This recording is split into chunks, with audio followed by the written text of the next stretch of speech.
Bonjour à tous, c'est le docteur Walid Mekedem. On se retrouve aujourd'hui pour parler de cancer de la thyroïde. Pourquoi cette vidéo? Tout simplement, j'ai entendu récemment dans l'actualité une actrice française qui parlait justement du diagnostic qui avait été fait chez elle de cancer de la thyroïde. Donc j'ai vu une phrase qui était intéressante. Elle disait, elle prenait du recul sur la situation en disant, entre guillemets, certes j'ai un cancer, mais j'ai de la chance. Apparemment, de ce qu'on m'a dit, dans la catégorie cancer, c'est pas le plus méchant. Et effectivement, j'ai retenu en tout cas une phrase qui date d'il y a longtemps de mes études de médecine, d'un professeur, enfin quelqu'un qui m'a donné cours, qui disait à choisir. Si un jour on vous pose la question dans le lot des cancers, lequel choisir, eh bien prenez le cancer de la thyroïde. Donc on va essayer de revenir un petit peu sur voilà, cette phrase. Donc effectivement, dans le lot des cancers de la thyroïde, il y en a différents. Ils ont des noms qui sont en fonction finalement des cellules cancéreuses. Donc on a les cancers papillaires, folliculaires, médulaires, anaplasiques. En gros, dans la majorité des cas, les cancers diagnostiqués sont des cancers papillaires qui ont une évolution très lente et qui sont de très bons pronostics. Donc une fois diagnostiqué et pris en charge, le traitement permet dans la plupart des cas d'arriver à la guérison. Effectivement, après en médecine, on a toujours des exceptions. Cependant, majoritairement, évolution lente et traitement qui permet une guérison.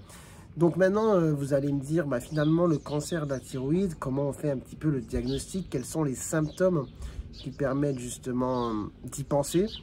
Il n'y a pas vraiment de symptômes très spécifiques du cancer de la thyroïde, mis à part qu'on peut avoir parfois la sensation, la perception d'un nodule au niveau de la thyroïde que vous pouvez sentir au toucher, d'une boule dure, irrégulière qui se trouve ici au niveau du cou.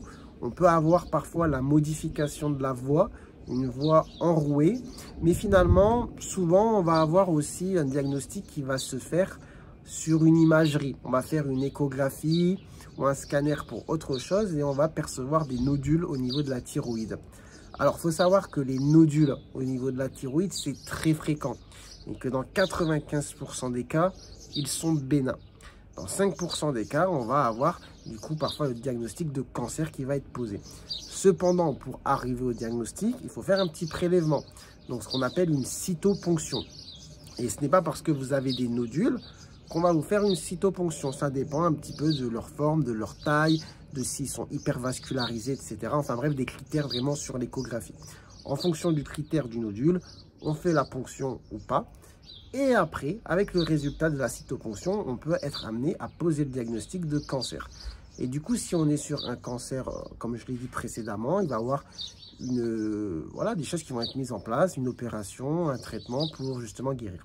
Après, dans un certain cas, des cas très rares, par exemple des cancers qu'on dit médulaires ou anaplasiques, qui sont vraiment les cas plus rares des cancers de la thyroïde. Là, on peut arriver sur des cancers plus agressifs, plus méchants. Mais dans l'idée, quand même, si on fait un peu abstraction des exceptions, même si c'est difficile de faire abstraction parce que concrètement ça concerne quand même des gens, mais majoritairement, voilà, les cancers de la thyroïde sont des cancers qui se soignent bien.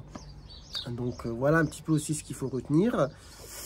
Puis voilà, dites-moi un petit peu si vous avez des questions, mais je fais cette vidéo assez rapidement pour rebondir un petit peu sur cette actualité et puis vous donner un petit peu plus d'informations sur ce cancer qui est celui de la thyroïde. Donc voilà. Écoutez, sur ce, prenez soin de vous, prenez soin de votre santé. À très bientôt, je l'espère, pour de nouvelles vidéos. Ciao, ciao.